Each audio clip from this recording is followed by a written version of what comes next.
up, man? How you Hey, doing? good. How you doing? Doing well, doing well.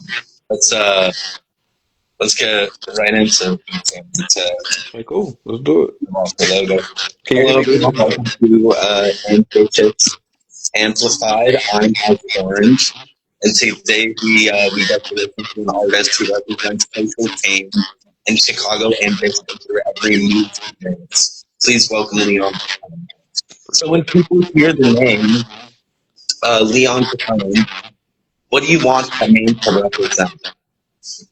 Well, first, can you hear me well? Is the audio Yeah, okay? there's a tiny bit of audio feedback, but It's coming from. I hear it on your end too. I'm not sure if it's coming directly from me or.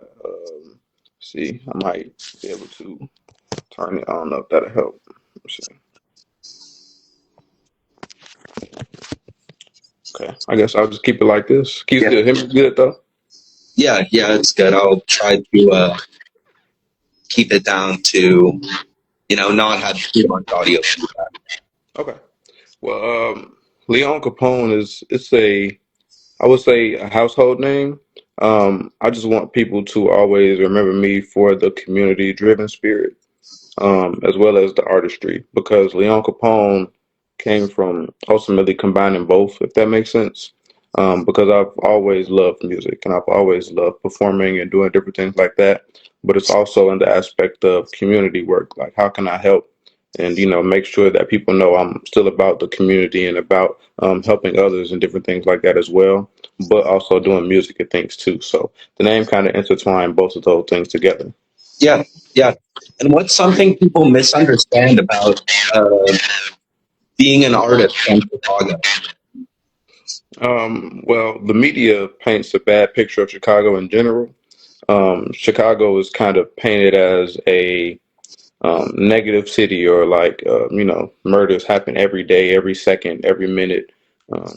So that comes with automatically just being an artist out of Chicago. When you go places, people think that you are just automatically like a bad person in a sense, and that's not the case.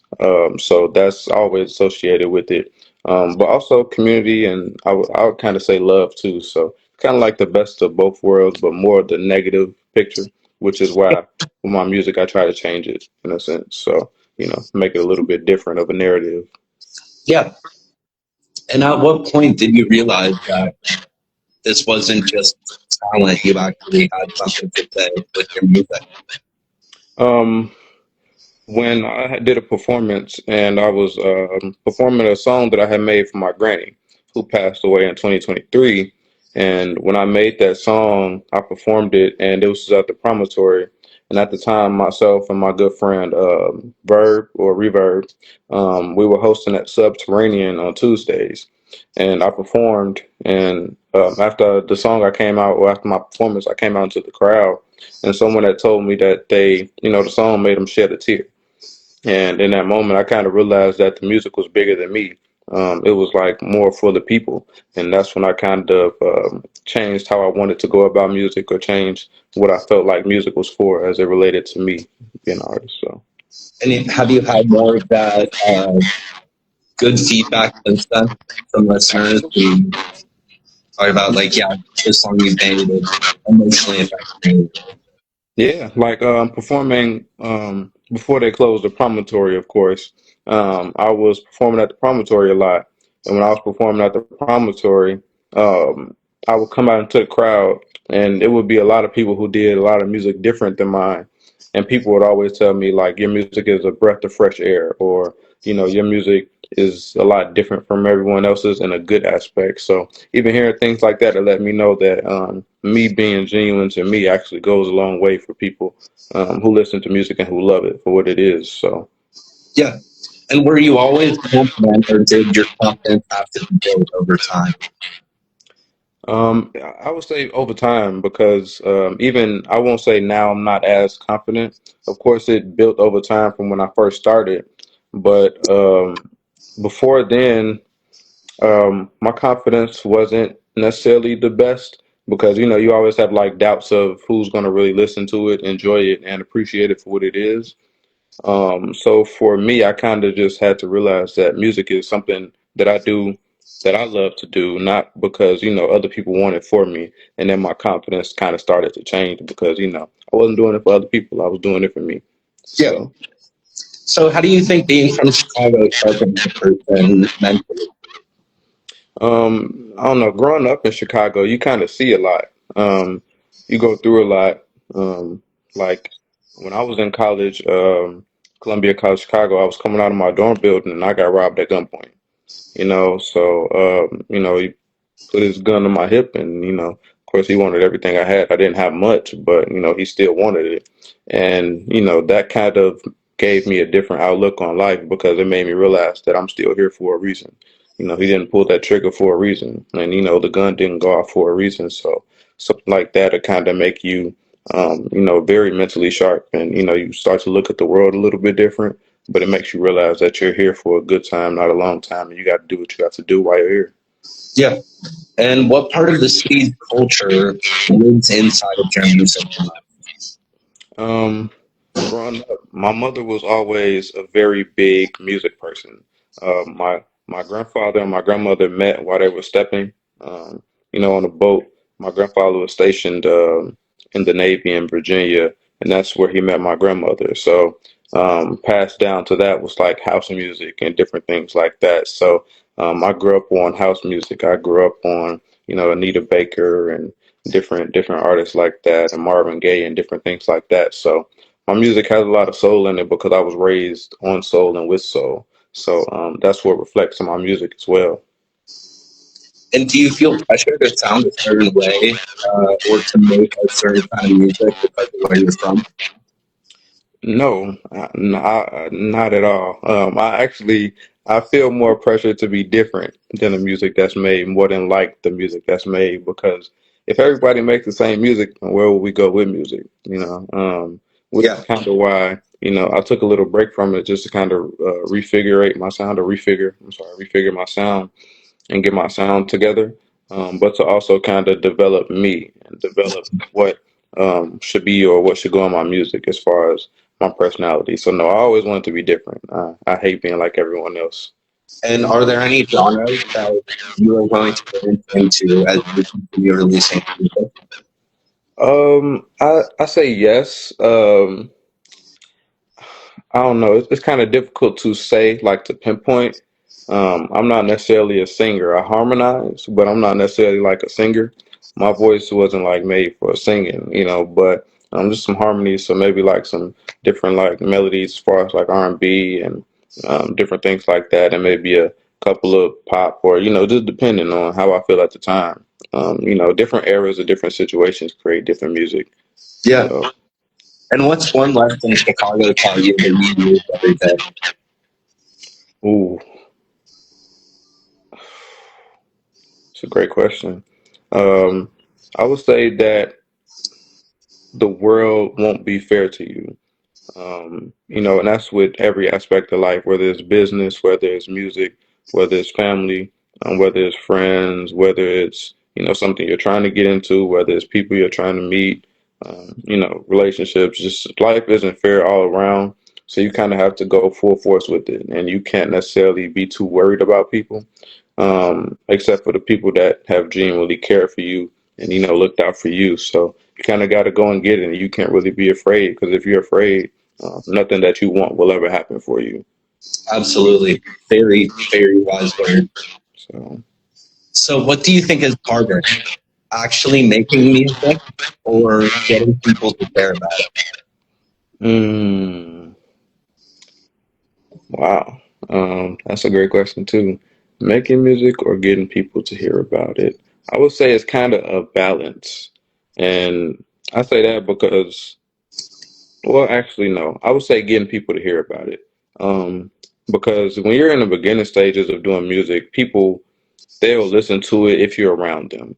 Like when you make music or me being an artist, I had people who listened to me because they were around me a lot.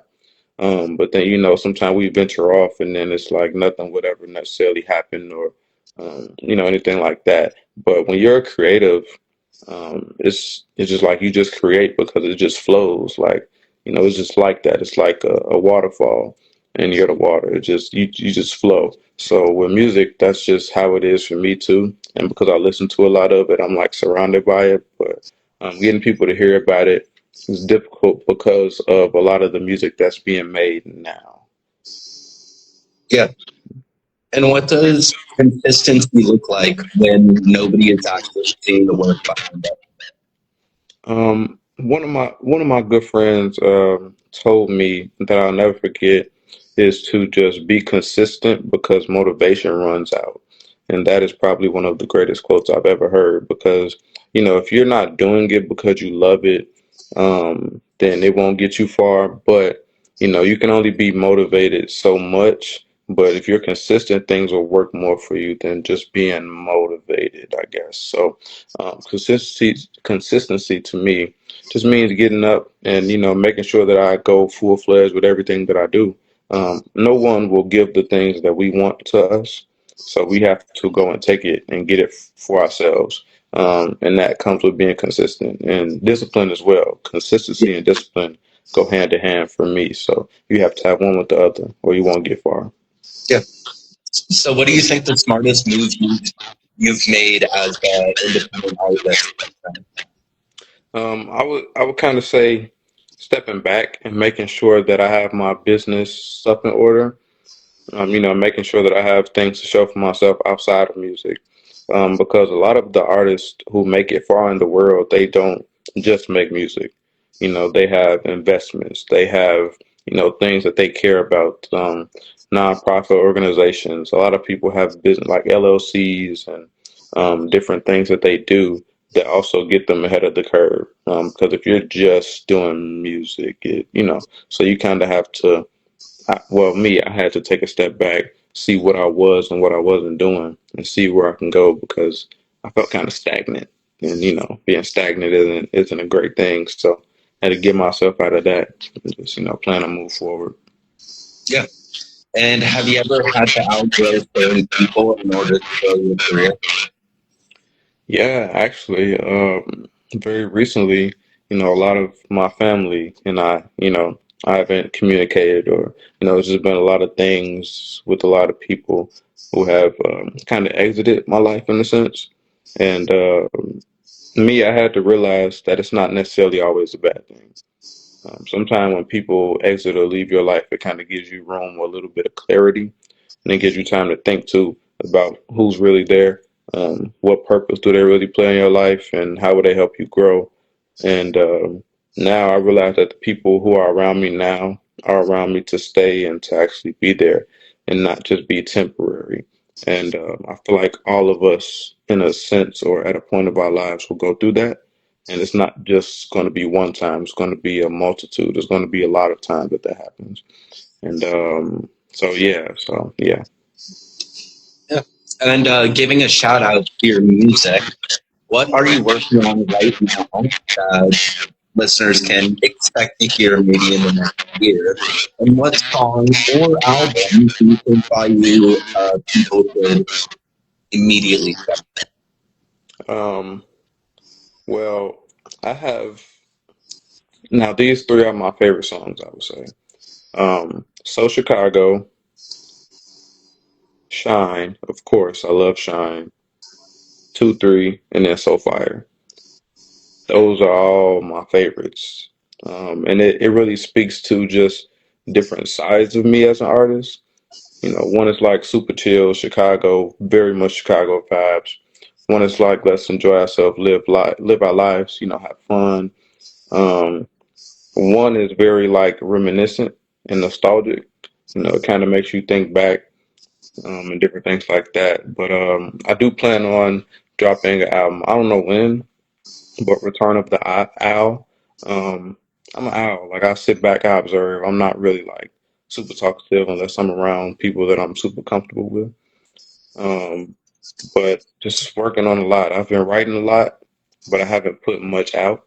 So it's a song called "What They Always Say," and that will be one of the first songs that will be released soon. Not sure how soon, but soon.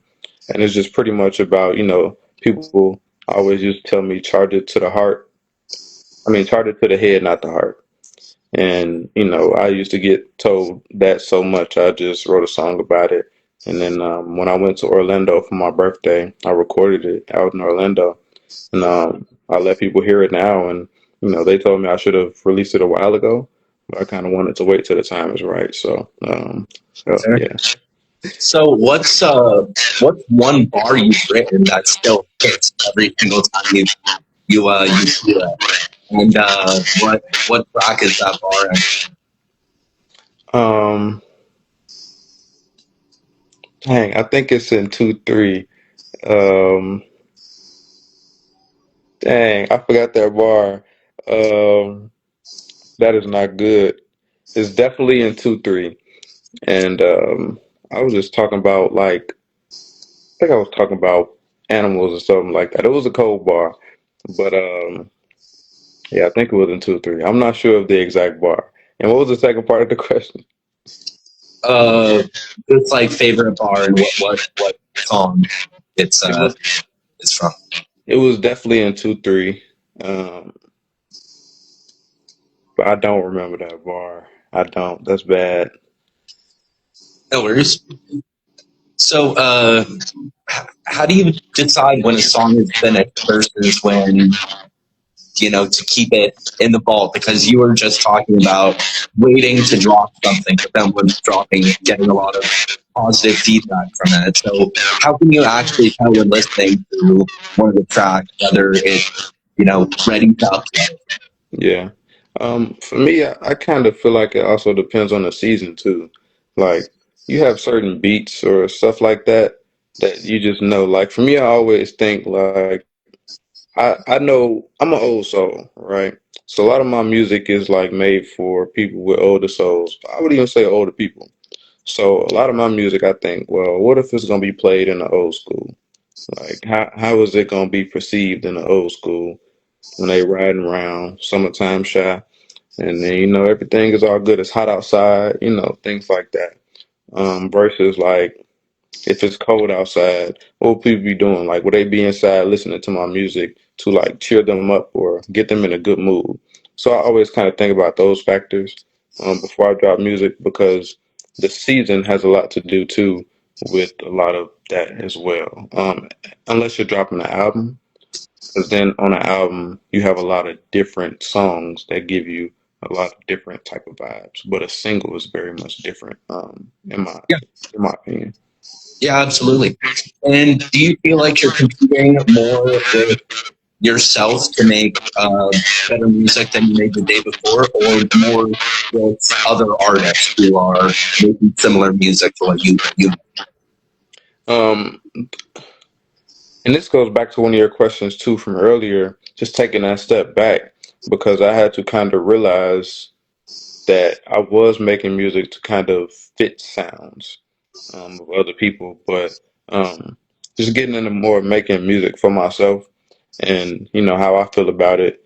And I can't really be in competition with anyone other than myself, because a lot those other people they're not making music for me or even thinking about me in that aspect. So, and two, I realize there's no reason to be in competition. Period. So, with my peers who make music and different things like that, I'm super happy for them. There's no reason for us to, feel like we need to compete and being like, hey, this is, a song I feel like is better than yours or something like that. So yeah. Yeah, absolutely. Sorry, I'm just I'm good. I I need know. to plug in my device and find a way for it to still stand. No, you're good. I know. Technical difficulties. So, how do you feel with self doubt when it creeps in when working on something? Ooh, that's a that's a tricky one. Because I feel like self-doubt is a very tricky thing to deal with because it's all about mindset. I have to get in modes or stuff where I just tell myself, or if I go back and listen to a song of mine, or just go through like old pictures or something like that, I realize all of the work that I've done or all of the music I've created or all of the people I've impacted, or just I don't know how good of a person I am, period. And then, I kind of realized that I'm not worth the self doubt that I'm giving myself. I'm better than the self doubt. So, you know, so yeah, I hope that answered the question. And have you ever felt close to giving up on music? And what did you do to, get yourself out of that moment and back to making songs? Yeah. For me, I did. It's a lot of points where, I feel like a lot of artists just think about stopping, period. But for me, I always think about how much my family supports my music, which lets me know that I'm doing the right thing. So for me, I don't stop because I have a strong support system when it comes to music. And, I went to college with a young man by the name of Reverb, or Verb, as people call him. And he encourages me every day, and, all the time, because he's still heavily involved in the music scene, even though I took a little step back. And he always invites me out to different events, and gets me back in the studio, invites me to studio sessions, like Shapes just had their grand opening. So just things like that keep me in a loop and let me know that I'm right where I'm supposed to be. And also too, I've had great mentors like Amina and Cool Out Chris from Urbanized Music. They always reach out and try to pull me back in and different things like that too. So it just lets me know I'm supposed to be in that space. So when you write, are you more speaking from life experiences or storytelling in your music? Um, Both. Because it's a lot of things that I haven't experienced that I might want to. And it's a lot of things I have experienced that needed to go in music. Like one of my songs heavily talks about.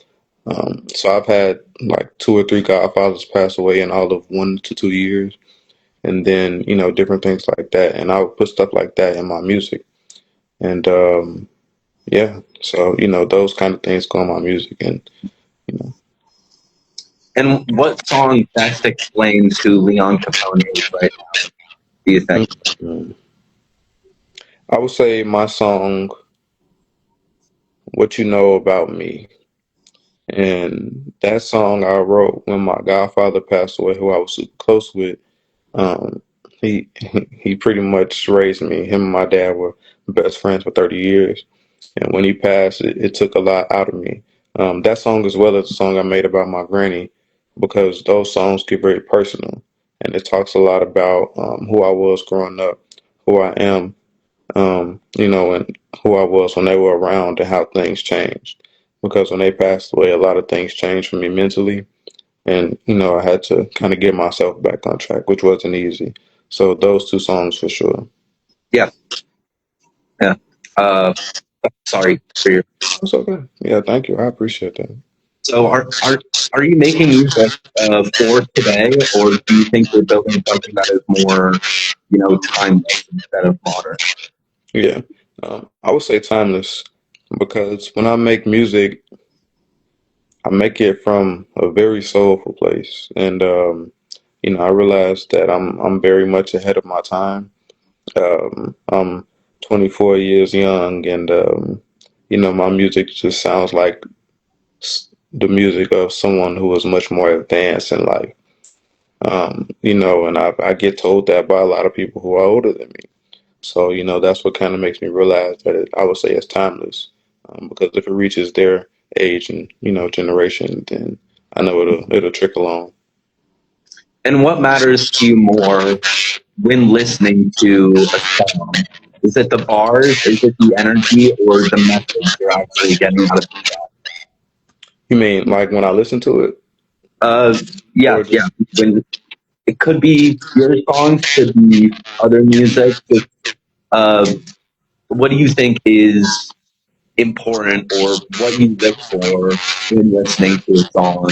Is it the bars, the energy, or the message of the track? I feel like it kind of depends. Like, So I do male mentoring. So I have I speak to a lot of young men. Sometimes I do a lot of speaking engagements and things like that. When I'm going to stuff like that, it's more so the message for me. But it also has to have a little bit of like upbeat vibes to it too.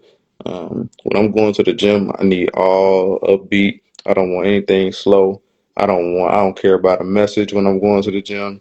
I just want music that is going had me feeling like I just drunk a C4 or, something like that. I need to have some music that is like EDM. That's the type of music I need to have when I'm going to the gym. And then sometimes it's more so like instrumentals. Like I have my days where I just drive listening to plain instrumentals. So it just kind of depends on the mood or, what I'm doing. Yeah.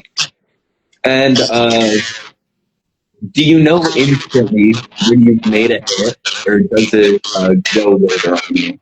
Like listening back to a song and being like, "Oh yeah, this one." Oh yeah, absolutely. When I did So Chicago, I knew it. And then when I made 2-3, I knew it as well. It's just something about it. And then, when you're passionate about it, or when you just feel it, like you can feel a hit.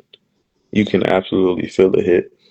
And those two songs have been like songs that have been requested for me to play or like perform or, different things like that. Or sometimes been added to playlists and different things like that too. So, yeah, I definitely do. And then sometimes if I bring people to the studio with me, they'll let me know too. And what do you hope younger musicians take away from your work? Um, to just be genuine with it. That they don't have to be like anyone else that creates music. Like I listen to a lot of music. I'm influenced. I'm inspired by a lot of music, but I never listen to music like I have to be like this person. I'm like, I can learn and study a person, but the goal isn't to directly be like someone. Um, and to make music and let music be an avenue for you.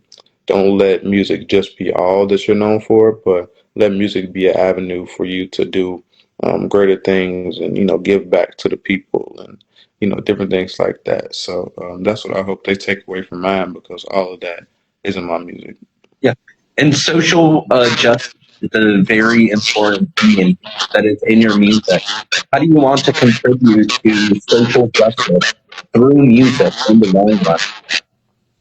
So I've actually been getting my nonprofit together, and one of the things it will focus on is creative arts therapy. So whether that be music, whether it be candles, whether it be fashion, whether it be, you know, um, interior design, whether it be gaming, whether it be whatever, just creative arts, period. Because a lot of people don't know who have the non-creative side of their brain being used. That creative arts can actually be very therapeutic. Like for example, I make candles, and every time I make candles, I have to sit down and focus and lock in on it. I'm not worried about the outside world, but I'm focused on what I'm doing. And in that moment, I forget about everything else and just focus on me. Yeah, absolutely. Uh, Absolutely. Also, there's a business in my hometown where someone can pay a small fee and make their own candle. And I do agree with you. It is a very relaxing thing to do, and it allows you to make something physical with Yeah, your hands. and it's rewarding too. So Yeah, huge. So let's play a small game of Would You Rather. Um, all these rounds, go ahead and try answering without thinking about it too much, just whatever calls to you first. okay, So, would you rather drop a surprise mixtape or roll out an album for 6 months? drop a surprise mixtape Record in a luxury studio or in the room where you started? in the room where I started. Have one loyal manager or a big team with no chemistry? Loyal manager. Perfect verse but no beat, or perfect beat with no verse? Burst, no beat. That's like acapella. Late night inspiration, or early morning discipline?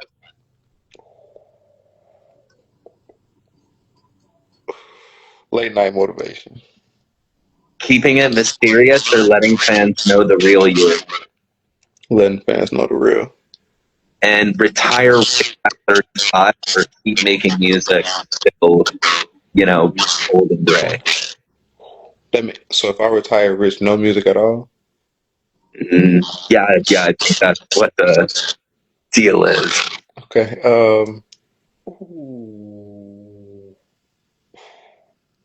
Making music. Great. Yeah, we're getting into the closing questions. Those of us that are just joining us, this is Ambitious Amplified. I'm Isaac Orange with Leon Capone. Leon, it's been amazing having you here. Thank you so much. So, what is something you're chasing right now that is besides money? Um, hmm. I would say changing lives. Because that's been something I grew up in. I grew up in a male mentoring program since I was 7th grade. So now I mentor, but I was a mentee. So I used to be in those seats, hoping to get motivated and, looking for something to do one day that would catch my eye and that I can make a career out of. Now I get the opportunities to do the same thing for other young men, making sure that, they're exposed, making sure that they're well educated, making sure that they're empowered, making sure that they're focused. We have mentees graduating from college and doing different things like that. And, homeless outreach. I love interacting with homeless, so I would say the unhoused. It gives me a different outlook and perspective on life as well. So my whole life, I've always loved seeing people smile, and I feel like that's transforming and changing lives in a sense too. And if I can live the rest of my days making people smile, making people happy, and just kind of making sure that I do what I can to make sure that the world becomes a better place, as little as I can, or I'm gonna do that. So that's what I do outside of music was try to be my best self and changing lives and helping as many people as I can. Yeah, that's great. And what do you want the next chapter of your life to feel like or look like? Um, I want it to look I want it to look like love in a sense. I think a lot of us get so bounced around. Like it's a lot of people who say they care. It's a lot of people who enter our lives and leave, or it's a lot of people who just have a lot of stuff going on with us mentally, or it's a lot of people who kind of did us wrong. It's a lot of things that we were hoping for that didn't happen. So for me, I want the next chapter of my life and everyone else's life too, is to look like love. For us to get the things that we deserve and to genuinely be happy. Yeah, Because I feel like everyone deserves that in life is uh, to be happy. So absolutely. And lastly, what does ambition mean to you?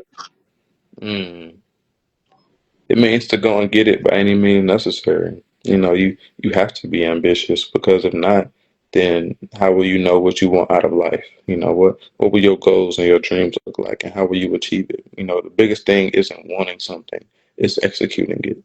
So that's what ambition. Absolutely. Well, thank you so much for joining us today. It's been an absolute pleasure chatting with you. And thank you everyone for tuning in.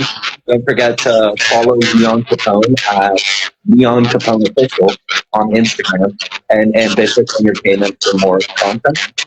Uh, until next time, I'll see you. Have an amazing rest of your day. Thank you so much for joining and talking.